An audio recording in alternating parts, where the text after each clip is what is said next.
What's up, guys? Welcome back to the channel. Steam Deck OS 3.4 update has been out for a couple of days now at the time of making this video. I've been trying it out using a lot of different features, and there's a few that I definitely want to highlight in the video, but this is a great update for Steam Deck, bringing some changes to desktop, to game mode, GPU drivers and crash issues, to the sound echo sync problems, trim for storage, better download on SD, performance profiles and things like that I kind of want to take a look at in the video. But it's definitely a great update here for Steam Deck and one I've been enjoying. Even the overall just UI and performance feels a little bit snappier and better to me, just navigating around and using the deck. But let's jump over to the desktop mode. A couple of things I do want to highlight that I like here for these changes is the Discover app. It's definitely quicker and snappier than it used to be. I know they mentioned working on this, smoothing it out a bit. Comes up with fetching the updates much quicker, they install much quicker, navigating the app is faster, things tend to load in a little bit quicker, they don't get so hitched up and have problems. I used to often have to restart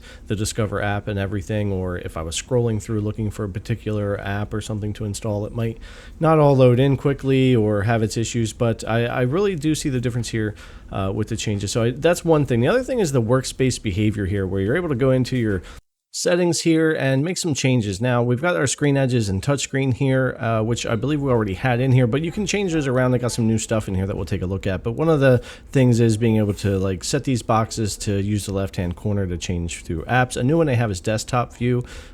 Show K runners, another new one that is one of my favorites when you get in here, which is more like a global search. So I can go touch the top of the screen there with my mouse or touch, and it's going to bring up my search options globally for Chrome. I can click on this.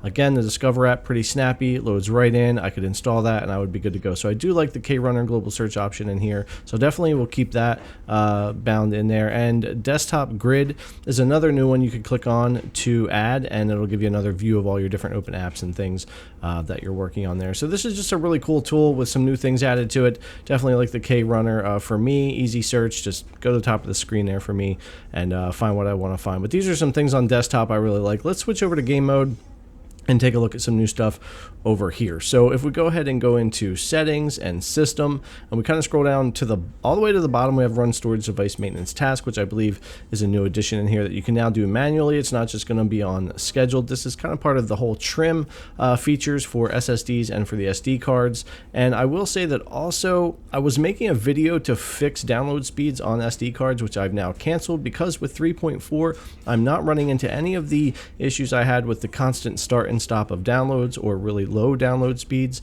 Right here I'm not too bad, around 150 to 180 megabits per second, but typically I can download on Wi-Fi around 400 megabits per second. And now with 3.4, with the update, the download still doesn't stop, it doesn't slow down, and everything seems to work really well for the SD cards and for the SSD. So that seems to be a nice improvement here with the storage options. All right, let's jump into a game and take a look at some of the other things that they've changed. All right, so just jumping into Need for Speed here. This is the kind of stuff I actually really get into and like, and that's going to be our performance overlay and the allow screen tearing. And we'll talk about that a little bit. So we're going to bring up our menu here and bring up our performance overlay level, which 2 used to be your standard block over in the left-hand upper corner, and now it's the line across the top of the screen, which for the most part is a really clean look that I like for most games, and if I'm just gaming wanting to see my performance. But it is more difficult to kind of get just like a glance view when you're testing a game of all the numbers at once really quickly in that box versus scanning across the screen. We're also missing the frame time count, which is a little bit of a bummer, but if we switch to 3 or 4, we get our frame time count back again and our normal standard view over here on the left hand side. So at least we can still bring that up. I do wish we had the option for 2. Maybe they could add 5 in here so we could have that bar at the top or not, but it is a clean look, and I could understand wanting that kind of change here. It does look nice when you're gaming, and you can still get all the access to all the other info either way. But for the most part, I really do like that change.